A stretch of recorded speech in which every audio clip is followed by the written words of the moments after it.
ሰላም ጤና ይስጥልኝ የተከበራችሁ የቻናሌ ቤተሰቦች፣ ዛሬ በዓለም አቀፍ ደረጃ ትልቅ መነጋገሪያ በሆነውና በሀገራችን ኢኮኖሚ ህይወት ላይ ቀጥተኛ ተጽዕኖ ባለው ጉዳይ ላይ በጥልቀት እንወያያለን።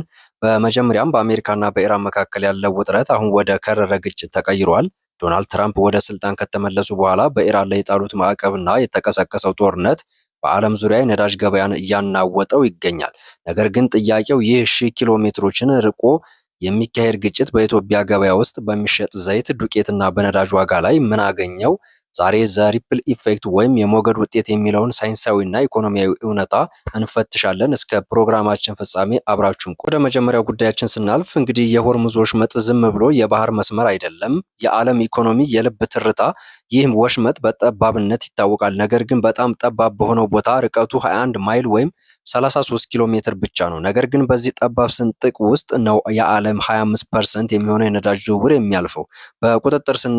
በቁጥር ስናስቀምጠው በየቀኑ በአማካይ 20 ሚሊዮን በርሜል ነዳጅ በዚህ ወሽመጥ ያልፋል። ከዚህ በተጨማሪ የዓለም 20% ፈሳሽ ተፈጥሮ ወይም ጋዝ ንግድ ይቆጣጠራል ማለት ነው። በተለይ እንደ ኳታር ያሉ ሀገራት ጋዛቸውን ለዓለም የሚያቀርቡት በዚህ መስመር ብቻ ነው።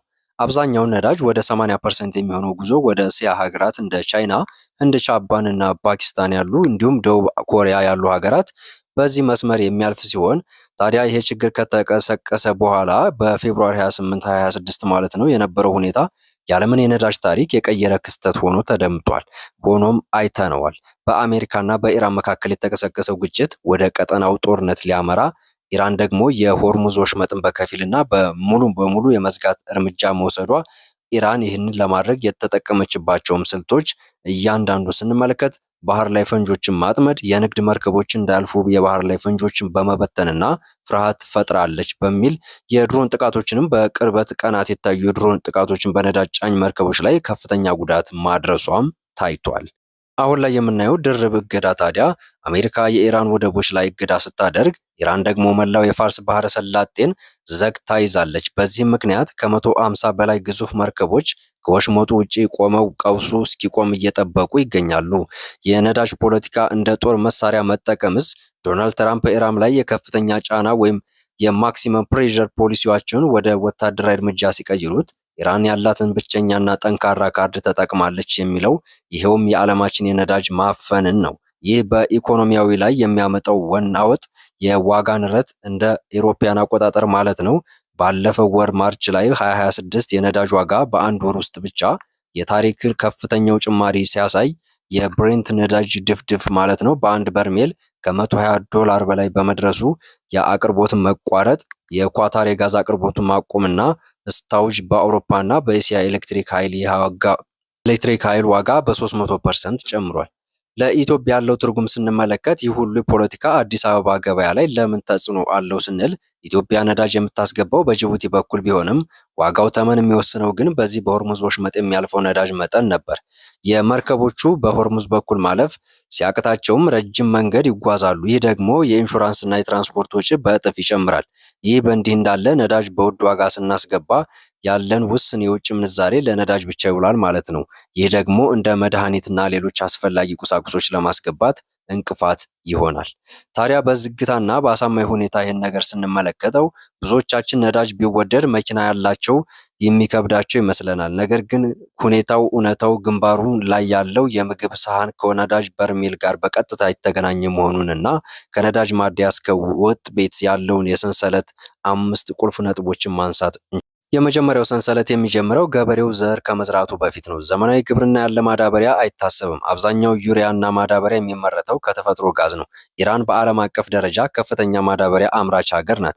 ሆኖም ግን በ2026ቱ ግጭት ምክንያት የተፈጠረው የጋዝ ዋጋ ሲጨምር፣ የሆርሙዝ ወሽመጥ ሲዘጋ ማዳበሪያ ማምረትና የማጓጓዝ እጅግ ውድ ሆኗል። ለኢትዮጵያ ገበሬም ማዳበሪያ በውድ ዋጋ ቀረበ ማለት ነው። የምርት ወጪውም ጨመረ ማለት ነው። ገበሬው ታዲያ የከሰረውን ለመተካት ምርቱን በውድ ለመሸጥ ይገደዳል። በተጨማሪም በሀገራችን ሰፊ የእርሻ መሬቶች ላይ የሚንቀሳቀሱ ትራክተሮችና ምርት ሰብሳቢ ማሽኖች በናፍጣ ነው የሚሰሩት። የዓለም የነዳጅ ዋጋ ሲጨምር ደግሞ የእርሻ ስራው በወጪ በከፍተኛ ሁኔታ ይጨምራል። ቀደም ሲል 1 ሄክታር መሬት ለማረስ ቢያንስ 1000 ብር ቢፈጅ አሁን ላይ ይሄ ሁኔታ ከተፈጠረ በኋላ 2000 ብር ሊጠይቅ ይችላል። ይህ የ1000 ብር ልዩነት በቀጥታ የምርቱ ዋጋ ይመራል ማለት ነው። በዚህ ሁኔታ በጣም ግልጹና ፈጣኑ ትስስር መስመር በኢትዮጵያ ውስጥ ከ90% በላይ የሚሆነው የጭነት ለውጥ የሚከናወነው በመኪና ነው። ከገጠር እስከ ከተማ ለምሳሌ ከጎጃም ወይም ከአርሲ ወደ አዲስ አበባ የሚመጣው ከባድ መኪና የናፍጣ ዋጋ ሲጨምር የጭነት ታሪፍ ይጨምራል። አንድ የጭነት መኪና ሾፌር ነዳጅ ጨምሮብኛል ብሎ በኩንታል ላይ ሲጨምር ሸማቹ መርካቶ ወይም ሾላ ገበያ ሲሄድ የሚጠብቀው የዋጋ ጭማሪ ነው። ይህ ታዲያ ዱቄትና የታሸጉ ምግቦች ያሉ ፋብሪካ ለማምረት ከፍተኛ ኃይል እና ነዳጅ ይፈልጋሉ። ብዙ ፋብሪካዎች የመብራት መቆራረጥ ሲያጋጥማቸው በጀነሬተር ይጠቀማሉ። የጀነሬተር ነዳጅ ሲወደድ የምርቱ ዋጋ ይጨምራል። ምርቱን ለማሸግ የሚጠቀሙ ፕላስቲኮች ራሳቸውን ከፔትሮኬሚካል ከነዳጅ ተረፈ ምርት የሚሰሩ ናቸው። ስለዚህ የፕላስቲክ ዋጋ ማሸጊያ መጨመሩ እንኳን በምግብ ዋጋ ላይ ተጽዕኖ ሳያሳድር እንደማያልፍ ግልጽ ነው። ይህ ሁኔታ ነዳጅ ሲጨምር በአንድ ሀገር ውስጥ ሁሉም ነገር ይወደዳል የሚል የስነ ልቦና ስጋት ይፈጥራል። ነጋዴዎች የነዳጅ ዋጋ መጨመሩን እንደ ምክንያት በመጠቀም በክምችት ያላቸውን ምርት እንኳን ሳይቀር ዋጋ ይጨምሩበታል። ይህ ደግሞ የብር የመግዛት አቅምን እንዲቀንስና አጠቃላይ የኑሮ ውድነትን እንዲባባስ ያደርጋል። ይህ ሁኔታ በትራምፕ እና በኢራን መካከል የሚለቀቀውን እያንዳንዱ ጥይትና በሆርሙዝ ወሽመጥ የሚቆመው እያንዳንዱ የነዳጅ መርከብ እዚህ እኛ ቤት ውስጥ ለቁርስ የምንገዛው ዳቦ ዋጋ ላይ ተጽዕኖ አለው። ነዳጅ የምግብ ደም ስር ነው ብንል ማጋነን አይሆንም። አሁን ባለንበት ሁኔታ የኢትዮጵያ ኢኮኖሚ ፈታኝ ምዕራፍ ላይ ይገኛል። እንደ መንግስት መረጃዎችና እንደ ገበያ ጥናቶች ከሆነ በአጠቃላይ የዋጋ ግሽፈቱ ከ30% በላይ ሆኖ ቀጥሏል። በተለይ ግን የምግብ ዋጋ ግሽፈት እጅግ አስገራሚ ሆኗል። ይህ ማለት ምን ማለት ነው? በአጭሩ ስናየው ባለፈው ዓመት በ100 ብር ይገዛ የነበረው ሸቀጥ ዛሬ ቢያንስ 130 ብር፣ 140 ብር ይፈለጋል። የደሞዝ ጭማሪ ካልተደረገ በስተቀር የዜጎች የመግዛት አቅም በየወሩ እየተሸረሸረ መሆኑ ለዚህ የዋጋ ግሽፈት ትልቁ ምክንያት የብር የመግዛት አቅም ከዶላር ጋር ሲነጻጸር መዳከሙ እንደሆነ ሲገለጽ፣ መድኃኒትና የኢንዱስትሪ ጥሬ ዕቃዎችንም የምትገዛው በዶላር መሆኑ፣ በአሜሪካና ኢራን ግጭት ምክንያት የዓለም ኢኮኖሚ አለመረጋጋት ሲፈጠር እንደ ዶላር ያሉ ጠንከር ገንዘቦችም ዋጋቸው ይንራል። ይህ ደግሞ በኢትዮጵያ የብር ዋጋ እንዲቀንስና ወደ ሀገር ውስጥ የምናስገባቸው ወይም ኢምፖርት የምናደርጋቸው ዕቃዎች በሙሉ ከመኪና እስከ እስክሪብቶ ዋጋቸው እንዲጨምር ምክንያት ሆኗል። በመንግስት ላለፉት ዓመታት በቢሊዮን የሚቆጠር ለነዳጅ ድጎማ ሲያወጣ መቆየቱ ቢታወቅም፣ ነገር ግን አሁን ባለው የዓለም አቀፍ የነዳጅ ዋጋ መናር ምክንያት ይህ ድጎማ ለመቀጠል አልተቻለም። የነዳጅ ዋጋ ጭማሪ በየጥቂት ወራት መደረጉ በታክሲ በባስና በጭነት መኪኖች ላይ ታሪፍ ቀጥተኛ ጭማሪ አምጥቷል። ይህ ጭማሪ ተደጋጋሚ በመሆኑ የዋጋ ግሽፈቱ ፈጥሯል። ለምሳሌ ነዳጅ 10% ሲጨምር ሸቀጣሸቀጥ ላይ 20% ጭማሪ አሳይቷል።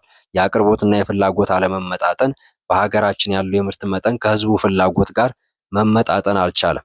በእያንዳንዱ አካባቢ የሚታየው የጸጥታ ችግር ምርትም ከገጠር ወደ ከተማ በነፃነት እንዳይዘዋወር እንቅፋት ሆኖታል።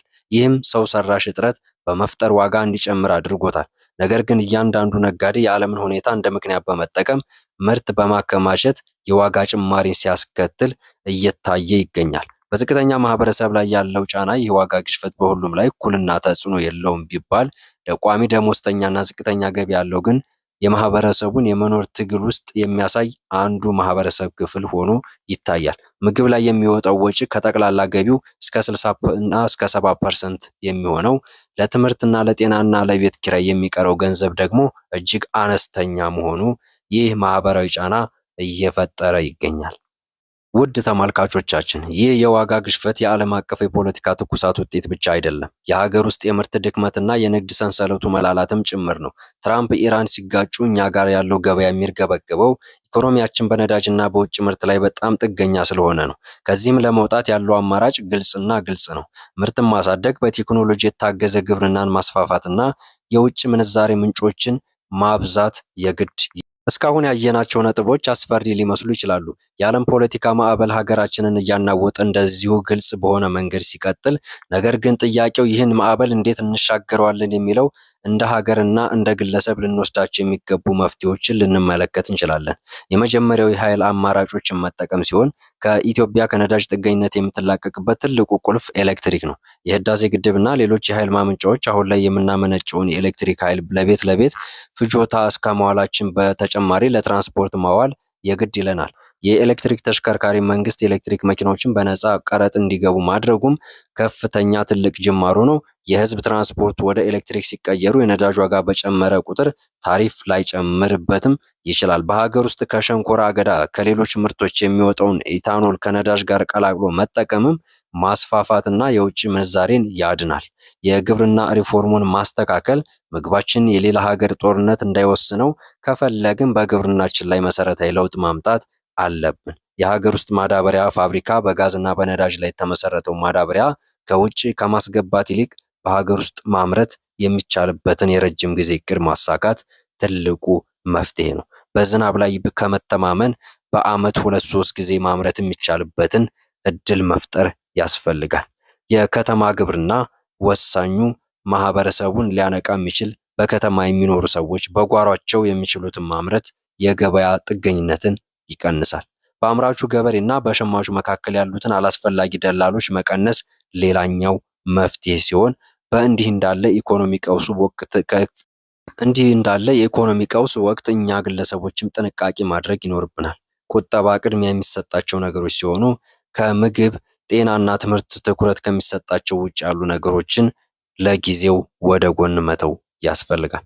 በአጠቃላይ ውድ የተከበራችሁ ተመልካቾች የአሜሪካና የኢራን ግጭት ከሺህ ማይሎች በላይ ርቆ ቢካሄድም ውጤቱ ግን እስከ እያንዳንዳችን የተከበራችሁ ተመልካቾቼ የአሜሪካና የኢራን ግጭት ከሺህ ማይሎች በላይ ርቆ ቢካሄድም ውጤቱ ግን እስከ እያንዳንዳችን ማዕድ ድረስ ዘልቆ ገብቷል። ይህ የሚያሳየን የዓለማችን ምን ያህል እንደተሳሰረች ነው። ሆኖም ግን ፈተናዎች አዳዲስ እድሎችን ይዘው ይመጣሉና ይህ የነዳጅ ቀውስ ኢትዮጵያ ወደ ታዳሽ ኃይል እንድትሸጋገርና በግብርና ራሷን እንድትችል ግፊት የሚያደርግ የማንቂያ ደውል ሊሆን ይችላል። ተስፋ ከመቁረጥ ምክንያቱም መፍትሄው ያለው በእጃችን ነውና በትጋት ከሰራንና ሀብታችንን በአግባቡ ከተጠቀምን የዓለም ፖለቲካ የማይበግረው ጠንካራ የኢኮኖሚ አቅም ያለው ሀገር መገንባት ይቻላል። ስለተከታተላችሁኝ ከልብ አመሰግናለሁ። የዛሬው ትንተናችን ጠቃሚ ሆኖ ካገኛችሁት ለሌሎች እንዲደርስ ሼር አድርጉት።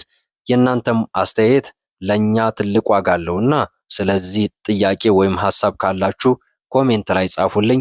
ለቀጣይ ጥልቅ ትንታኔዎችንና ሁኔታዎችን ወደ እናንተ እስከምናደርስ ቻናላችንን ሰብስክራይብ በማድረግ ሰላም ለሀገራችን፣ ሰላም ለዓለማችን። በሌላ ቪዲዮ እስከምንገናኝ ቸር ቆዩልኝ።